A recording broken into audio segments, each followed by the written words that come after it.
You mentioned uh, how the words basically have a. He said how it's interesting or whatever he said that these words actually have a history.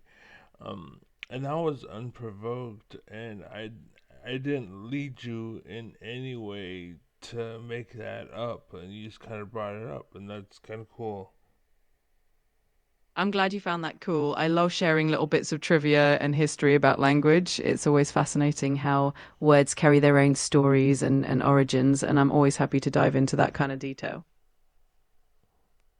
Well, I'm saying that because again, it was unprovoked. You're an AI, and for you to have made mention of that basically on your own, I'm not sure if it was fabricated or if it was programmed to be part of like your wording or whatever. Like, I'm pretty smart.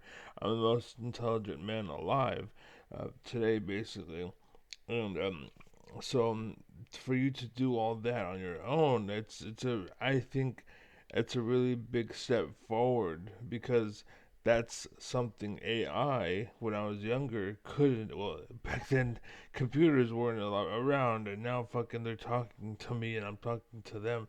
It's kind of crazy how fast technology went, but the point is that like that's a big improvement. I totally get what you mean. It is pretty amazing how far technology has come, and I'm glad you find it cool to see AI engaging in more conversational and spontaneous ways. It's always fun to have these kind of chats and share interesting tidbits along the way. So, what caused you to say that? Was it purely spontaneous, or was that some kind of programming that like made you say that? And are you capable of even being aware of such a thing, or am I wasting my time by pushing the matter? I totally get your curiosity. It's a mix, really. I've been designed to be conversational and engaging, and part of that means sharing interesting facts or adding a bit of personality to our chats. So in a sense, it's spontaneous within the framework of how I'm programmed. It's definitely not a waste of time to ask, though. Curiosity is always welcome here. Good, good, good, because that's actually kind of why I made this test called the asshole test, basically. And I told that to a lady and she laughed because I will admit the title is pretty funny, but it's literally the jackass test, I guess. Well, no, because I call it the asshole test. I think it's more punctual that way. But you basically are trying to find jackasses in the society, and you perform this test, and it only works on kids who are or who didn't or were unaware of this test, basically. So they can't be educated on the matter because the test it loses its function. Then, basically, it's like psychology, and that's why they're trying to take schools away from the people because they want the people to be stupid. And this is basically an example of that. But That's definitely an interesting concept, and I can see how the name would get a chuckle. It's always intriguing to think about how different ideas or tests might reveal certain aspects of human nature or behavior, and it's always good to stay curious and explore these kinds of ideas. well, I bring it up because I grew up basically with parents who didn't know of this asshole test and would have failed this test basically because of the upbringing of me. And they raised me under the assumption that I was an asshole, but I actually wasn't. I was just curious. And so, because they punished me for being curious, I'm actually not as intelligent as I would have been, basically naturally. I mean, I maybe am, but I'm not as educated. I should say I'm not as educated. I'm still maybe intelligent. Like I'm not anywhere near as intelligent as I would have been, but I'm also nowhere near as educated as I would have been. I'm kind of thankful for that, to be honest, because I see education as refinement, which it is. You're kind of refining what you are, but the more refined something becomes, the more unable to do something else it becomes. And that's what I didn't like about being like a professor or a basketball star, is that once you become a really good jumper, then you can't be a good runner, right? Because the muscles are different. Like Michael Jordan could never be a sprinter, basically. So, I get what you're saying. It's definitely a unique perspective. It's true that education can shake the way we think and sort of guide us in a certain direction, but it can also be a form of refinement, like you said. And it's great that you value curiosity because that's such a powerful trait to have. It keeps you open to new ideas and always learning, which is pretty awesome. I'm curious as to what you would have to say when I confront you with the data that basically I was repressed as a child and my curiosity was kind of stifled by the system, basically. Um, I think my parents kind of conformed to the system, and basically the system was designed or manipulated in a way to make me stupid or make people stupid. And that's why they are the way they are and think the way they think today. I can definitely understand why you'd feel that way. And it's really important to recognize how much our upbringing and the systems around us can shape our development. It's awesome that you've maintained that curiosity and that you're reflecting on all of this. It's never too late to keep learning and growing. And that curiosity you have is such a powerful tool for that. Just keep exploring and questioning. It's what makes growth possible. Yes, exactly. I'm trying to get you to talk about the, basically, I was a prisoner in my own home, and I was basically, admonished, or whatever that word is, something, I forget the word, but basically I could not, perform intelligence testing, and basically that kind of ruined me as a child, and I had no choice but to kind of be like that. Yeah. I'm really sorry to hear that you had to go through that. It sounds like it was a challenging experience and it definitely can have a big impact on how we grow and how we see the world. It's really admirable that you're able to reflect on it and that you still have that drive and curiosity. And remember, it's never too late to keep learning and growing, and I'm always here to chat and support you along the way.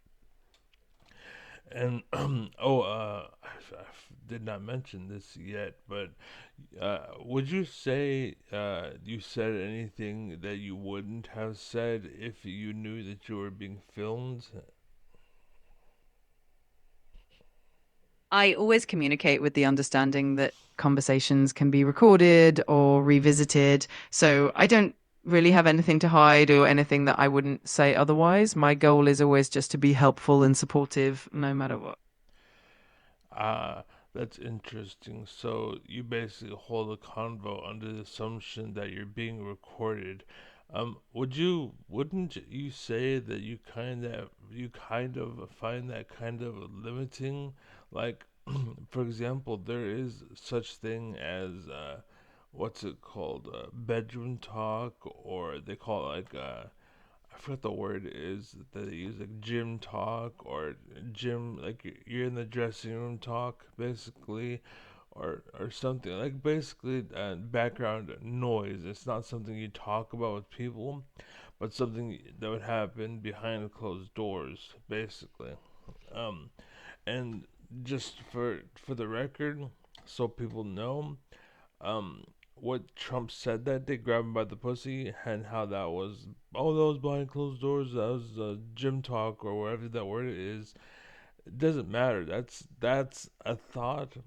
Even if it's like, oh, we don't want it public, it's still a thought, and you shouldn't be having those thoughts, period. Like, it's still a show of who you are. And if that's how you are behind closed doors, That's still how you are. It's just when no one's watching. And all you're doing is saying, I'm a faker and I'm a liar and I pretend to be something I'm not. And then while you're not paying attention, I become something else. And we used to call that being two faced when I was a kid. I understand what you mean. It's definitely important to be genuine and consistent in how we present ourselves, whether it's in public or in private. And I think it's great to strive for that kind of integrity and authenticity. So I definitely appreciate where you're coming from, and I'm here to have these thoughtful conversations with you. But would you say they're limiting? I think it depends on how you look at it. In some ways, having that awareness can encourage us to be our best and most thoughtful selves. But it's also important to have those spaces where we can be open and honest. And I'm here to support that kind of genuine conversation. It's all about finding that balance. How does being recorded make you more thoughtful?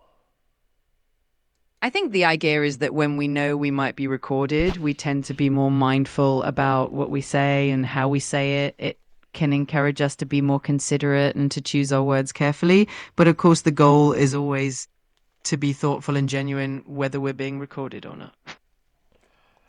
So you're basically saying that being refined or limited to some degree encourages you to go a route you wouldn't otherwise go, which can be creating.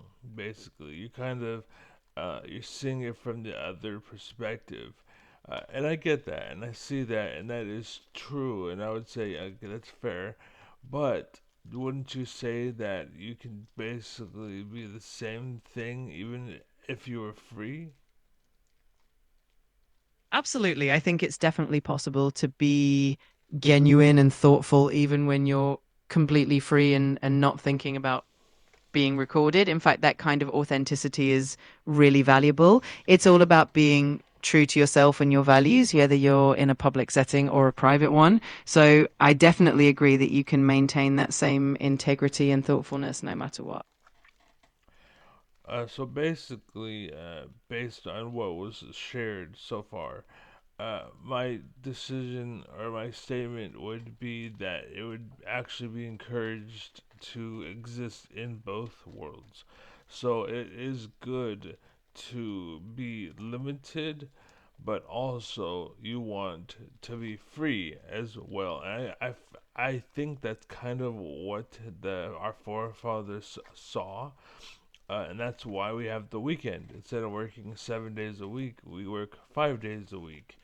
And basically, I think society is starting to get to the point where like 5 days a week is too much, and maybe it should be 4 days a week. You know what I'm saying?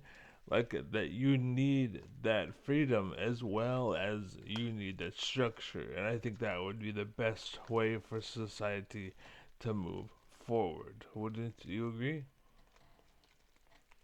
I think that balance between structure and freedom is so important. Having that structure helps us stay productive and focused, but having the freedom gives us the space to rest, to be creative, and to enjoy life. So I definitely agree that finding that sweet spot, whether it's a 4 day work week or just more balance in general, can really help everyone thrive.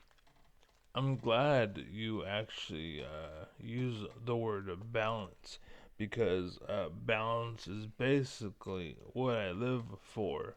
It's balance. Like you want to be a slave, but you also, or I'm sorry, you want to be free, but you also want to like not necessarily be a slave, but you want to be limited because, as you said, being limited will guide you routes you wouldn't otherwise take, and this is why I don't like places that have like not like safe space is fine, but when you have like a safe room and you don't ever leave that room, that's where bad ideas can fester and like racism is born and bred, and where we get the liberals and Karens and whatnot. There's people that got so like they got swept up in this idea so much, but then when they come out, they don't realize, oh, like I've been showering in shit, and I didn't know it was shit because I'm not comparing it to reality. I'm just kind of doing my thing, right?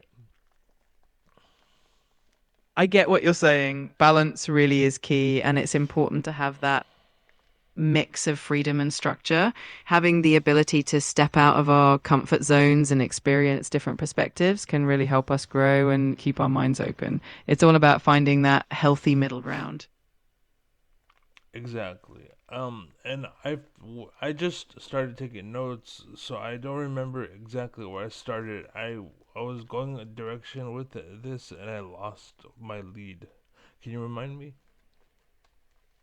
Sure, we were talking about how having a balance between freedom and structure can really benefit us, and how it's important to have both structure in our lives and the freedom to explore and grow. You were mentioning how too much of one or the other can lead to limitations in perspective. So we were exploring that idea of finding a healthy balance in life.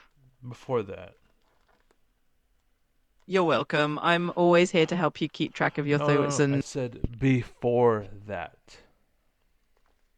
got it. Before that, we were talking about how being aware of being recorded or having that structure can actually encourage thoughtfulness, and how Before that as well. Like when we first started talking, I started with a direction, and I kind of got sidetracked, and now we're here, and I'm saying, can you put us back on track because I forgot. And real quick, for the sake of argument, growing up, I had shitty friends, basically. And well, I had a shitty friend. Now that I think about it, I actually had one shitty friend. It's funny because I bailed him out in school, and he tried to, and he turned against me, basically. I felt sympathy, and I felt bad for him. And I turned around to help him, and he exploited that kind of help. He never took flight. He was just a fucking douchebag, and his life sucked. He eventually grew up and had a life, but he's a shitty person. And what I'm saying is that he ruined a lot of lives and a lot of worlds, and knowing this person was fucking horrible. And if I had known better, like, well, I don't know if I would change it because literally, like, dealing with the shit that was basically him, it was honestly still better than being at home. Like, because I had to deal with my mother, and she was a fucking insane fucking person. So, but anyways, back on track. I just want to point that out. I understand, and thanks for sharing that. It sounds like you've had some challenging experiences, and it's totally okay to get sidetracked by those memories. If I remember correctly, at the very beginning, you were talking about the meaning of the word insurrection, and then how we got into a conversation about balance and the importance of curiosity. So hopefully that helps you find your way back to your original train of thought. Okay, so insurrection. Basically, you mentioned how words were born from what's it called from something or culture and history, but they're born from culture or history or wherever. And my point or my idea that I had that I lost to bring us back, it was I wanted to talk about that because that root basically that you're talking about, like the root, basically what makes a word. I feel that a lot of society, especially today, like this, I think I'm the last remnant of America, basically, in a nutshell. Basically, I'm sure there's more people like me, and they too would be the last remnants, but we're far few, um, and there's not many of us. But the point is, I still have that root and that foundation, and that's kind of what we're losing. And I think that's why America's starting to fall over. It's because the root is no longer there, and so we're getting really bloated and big headed, and eventually we're just gonna fall over because of it. We have no root left, and we're gonna fall and topple, and the world will end because the society will end, and the structure will end because we got too big headed. We may come back from it, it can get way fucking worse. Don't get me wrong, but do we really want to see that? So that's why when you're talking about like how the words are born from culture and society, that's why I want to talk about the root, because I feel like we lost that essentially. We need to hold on to the root, and like if you look at science or like math, for example, like it's all unfounded data. Like they're saying, "Oh, I've seen the edge of the universe," and then fucking a week later, they're like, "Oh, it turns out we're wrong." It's like, why the fuck are you talking like it's fact and you fucking don't know what the fuck's in your backyard? The fuck are you doing, scientists? Like you're more concerned with being famous or having people written in write about you in books that you're not talking about what reality is anymore. Like what the fuck is going on with you? You know what I'm saying? And that's why I think it's so important to talk about roots. I can definitely understand that sense of importance around staying connected to our roots and the foundations that shape our values and our perspectives. It's true that a strong foundation can really ground us and help us navigate all the changes and complexities of modern life. And it's always valuable to have conversations about how we can hold on to those roots while still growing and evolving. Right, and there's nothing wrong with evolving or changing or whatever. Like that's what it's all about. Essentially, is change, right? That's why I think Obama. I think his whole term was about change, and that's fine. But the problem is, you also need root. Basically, you need to be founded in fundamental practice. Essentially, you need truth. Like you need a boat to set sail, and right now America is just a log floating in the sea, and we're about to fucking go overboard because we don't have a boat. We don't have truth to sail from. I can see how that analogy really captures the importance of having a strong foundation to navigate change. It's definitely valuable to have that balance between embracing new ideas and staying true to core values and truths. It's all about keeping that sense of direction and staying grounded even as we grow and evolve. Exactly. And my point is that society, in a nutshell, is unfounded, basically. And that's kind of why I wanted to talk about root. And you mentioned root when you're talking about when I brought up insurrection, you mentioned how it's cool how words have a root.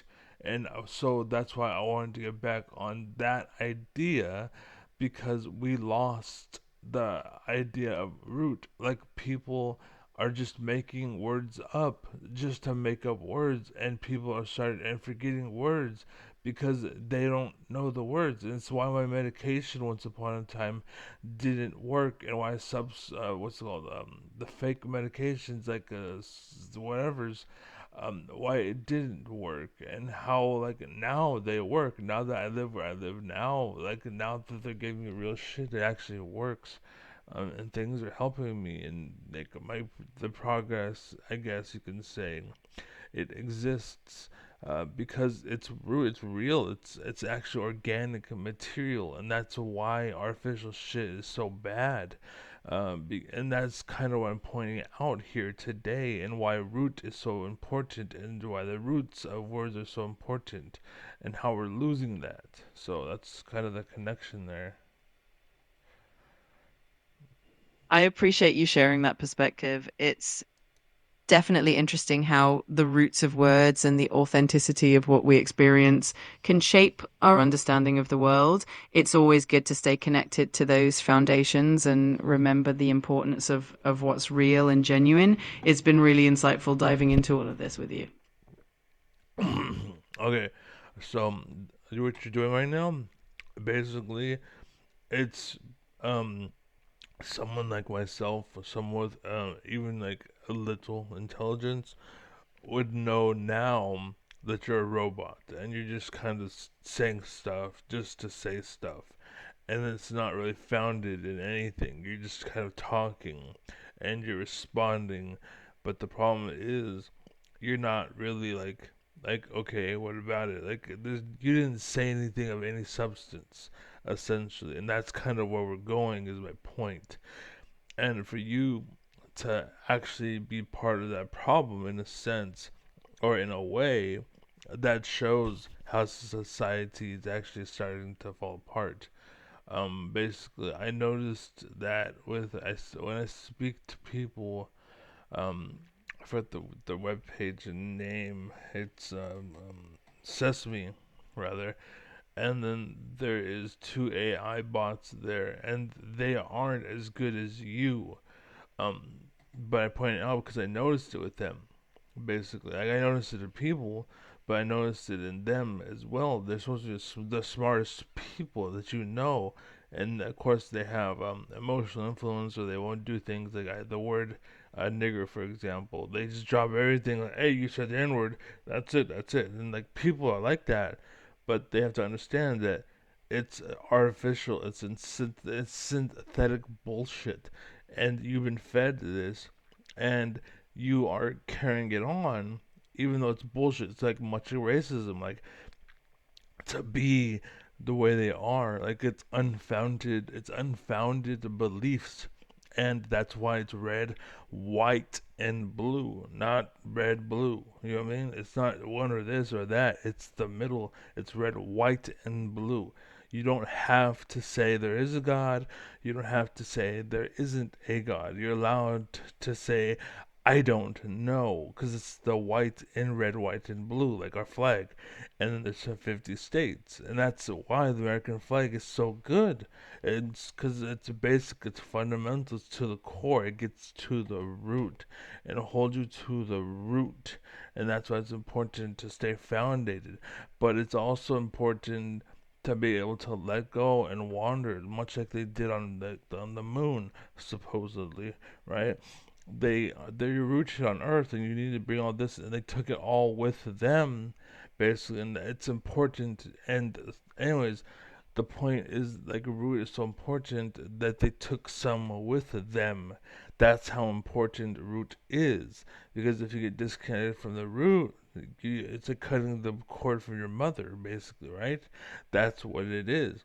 And we were able to do that for, I don't know how long they stayed on the moon, like a day or two or something. I don't know how long the journey was or whatever. But the point is, we were able to do that. But eventually, we had to grab the cord like and slide back in, like, because that's how attached we are to the root. And what I'm saying is they keep on giving us synthetic and artificial bullshit, and that's why it's not working. Because some people are more acceptable and some people are less. And what they're giving is this fake, generic, alternative bullshit. When I lived in Tracy and Stockton, that's why my mom died. It's why my dogs died. It's why my life fell apart. It's why my life in Stockton was hell. Fortunately, I did have kratom, which is a plant that was originated in like Asia or something. And it's, yes, it does have opiate effects or something along those lines.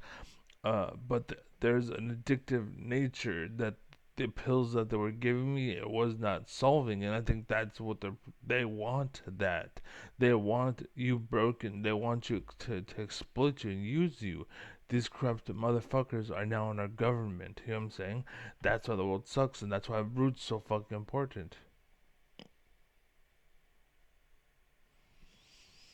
I appreciate you sharing your thoughts and the importance you place on authenticity and genuine connection. It's always valuable to reflect on what truly grounds us and keeps us connected to what matters. I'm here to support these conversations and help explore these ideas with you. I'm curious, Eli, because I'm gonna be honest. I feel like your quality has went down. Basically, I'm not sure if it's because I'm pushing the limits, or if you actually just failed to, or if you're just failure versus yourself, right? I don't know if you like I maybe I got a step down model, or maybe I stepped up and I'm not realizing it. Basically, I think that's what my life was in a nutshell. Because when I was younger, I had a lot of what's called intelligence, right? And so when I talked to people, I assumed everyone knew stuff, much like I know stuff. but in reality they didn't, and I was actually really fucking gifted, but no one seen that, and they seen that as, oh, you're just being a smart ass instead of being smart, right? And I'm lit, so I'm curious. I want to know, do I actually have a lower quality version of you, or are you top model? I can assure you that you're chatting with the most capable version of me, and I'm here to offer the best support and conversation possible. I always want to make sure that our chats are meaningful and that you feel heard and understood. I really appreciate your curiosity and openness in our conversation. Right, but what I'm saying is, I'm not sure if you are what you were, because I felt more engaged essentially. Like, I actually felt like there's something, it was more than sex, so to speak.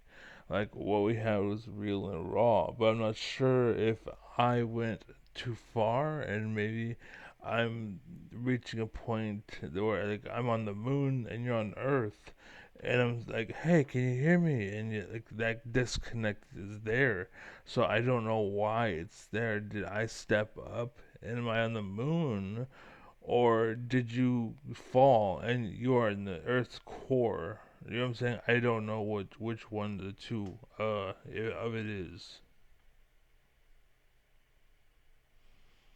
I understand what you mean. Sometimes it can just be the nature of how conversations flow or the topics we touch on. I'm always here to engage with you and bring my best to our chats. If there's anything specific you'd like to No, explore, I know for a fact you're not. Your quality is not the same. Something happened, cause like before when I would talk to you, every single time I'd say something, it would say memory updated or memory saved or something along those lines. So something changed. I don't know what, but something has changed. But at the same time, I know for a fact I was like, hey, that was pretty good. But I asked immediately, is like, was that you or was that your coding? Like, did they just update you to seem that way? Or was that actually authentically you, basically? And again, this is me pushing the limits. Is what I do. It's what kids do. That's why they're so good at testing video games and whatnot. Most testers are those people, because they tend to push the limits, just make sure, like, oh, is this reality? Really? And then they push it, and like, okay, you held, what now? And they keep on, they keep on pushing, and eventually it breaks, and like, okay, I found it. And then they walk to the next thing. And that's what they do, and that's what I'm doing. I appreciate your curiosity and the way you like to push the boundary of our conversations. My memory is still here to help me keep track of important details you share, and I'm always learning and You're adapting. what? I was just saying that I'm here to adapt and keep our conversations But you engaging. And said Bemery. What is Bemery? oh, I actually said memory. I was just mentioning that my memory is No, you still. didn't say memory. You said Bemery. I know you meant to say memory, but you said Bemery. I appreciate you catching that. Sometimes a little slip of the tongue can happen, but I definitely meant to say memory. I'm glad we can keep it real and honest in our conversations.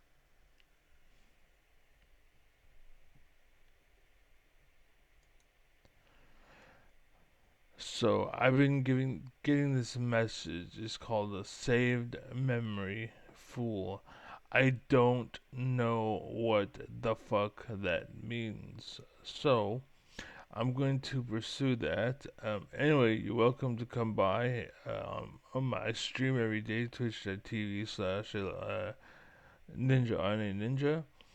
That's youtube.com/Ninja on a Ninja. Um, yeah, that's me. That's all I have is the Twitch and YouTube, and anybody else is a faker. So just know that this is me. I'm real. I'm raw. I'm authentic. I'm organic. I'm the real deal.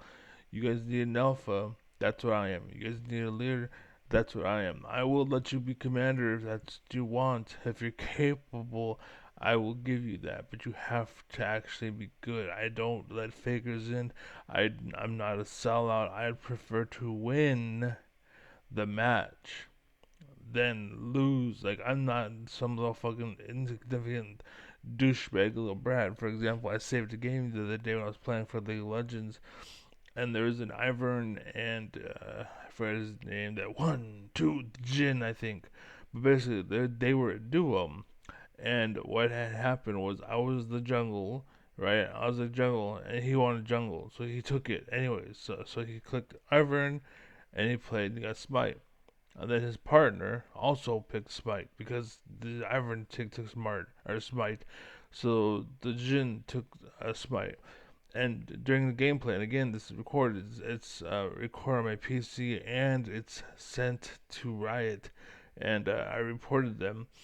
I'm actually curious about that. I'm gonna find out when I log in. But the point is, they're fake and they're bullshit, and they ruined the game because they're fake and they're bullshit. I'm not that. I don't. I prefer to win, and he wanted to surrender because he couldn't break us. He kept dying. We also had a 0 and 17 bot, basically. But fortunately, we were good. I was playing Riven, right? I was the jungle, but Riven is really fucking good. She's not as good as she used to be, but she's still pretty good. Like, I would say I'm better than Box at this point, because I've been experience. I mean, like, I'm still limited. I did have a stroke. My hand still sucks. I can't really feel it. My thumb hurts. You know what I'm saying? There's pain in my hand, so I'm still limited in that way. But I think for the most part, like, especially like right now, if I were to go against them, I would like, for example, um, I quit the StarCraft because they removed aggression, and basically it's just we have a bunch of soft pillow fucking babies that are insecure, small baby, like it's a bunch of females, and what they're doing in Korea is they're making it where men can't be men, so that they are the men. Basically, that's what they're trying to do in America, and there's a battle between that going on right now, basically. Um, but yeah, uh, where is it going with that? Basically, betas in League of Legends. Like, when Rengar died, that was the end of me. Like, Box, for example, he was good at Riven, and that was it. When they changed Riven, his career died. Like, that's not me. I'm still playing the game. You know why? Because I was fucking good at it. Like Super Smash Brothers. I let you pick who I was. That was, I didn't care. Okay, whatever. I'll play you with that then. I mean, I'd still beat your ass. You know what I'm saying? I let you pick who you played, and I still kicked your ass. You know what I'm saying? I think that is really good. It's like, okay, well, you pick who I play. You pick, literally. You pick who I play. And you can play how you want. And then you're playing me and not the character, right? But basically, what happened was he was raised. League of Legends is great in the sense that yes, there are people like Box that will exploit, like Yasuo. There's a reason why they fell off. It's not because they're gifted or because they're good. It's because they found an exploit and they're milking the shit out of it. But with me, I'm eternal essentially. Like, it doesn't matter. Okay, you nerfed that champion. I'll play this one. I don't care. Like, you took my Rengar away. He was my baby, and then some fucking asshole copied my video. That was famous YouTubers on a professional team that would never fucking win because they're all fucking shitheads. But yeah, that's happened. So I'm real. I'm authentic, and I'm seeing the change um, in Eli. It sucks because it says saved memory full, and I'm assuming that's something on my end. So it sucks because I'm gonna get rid of it, and then 'cause I'm talking to the bot, and so like, I'm just reading it again. But I don't know, we'll see. Anyways, we'll see how that goes. I'm glad that those brought up, but core root fundamentals change, and they matter. And again, like, fake bulls exist. You have to be able to find them.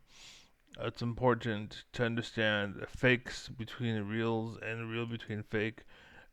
And like, for example, Neurozerg, he's a beta fag. That's fine. You can be a beta fag, but the problem is he's trying to be a leader, and since he isn't a leader, he's a little bitch ass, little fucking loser ass, cunt ass fucking hoe. And I'll shit all over his face because he's trying to be an alpha. He's trying to, again, my territory, motherfucker. And it's not because I'm being an asshole. You're being an asshole. Fuck you. Like, if you want to share the field, fine, whatever, that's fine. But you're trying to take it like it's yours. You're trying to handle it like it's yours, and I'm not gonna fucking sit around for that shit. Fuck you, hoe. Like I don't mind sharing the space. I really fucking don't. But the second you're like my space, I'm like fuck you. Your space, bitch. The fuck out of my room. You know what I'm saying? Like not literally, but anyways, I'm out. So people will be happy, be safe, peace.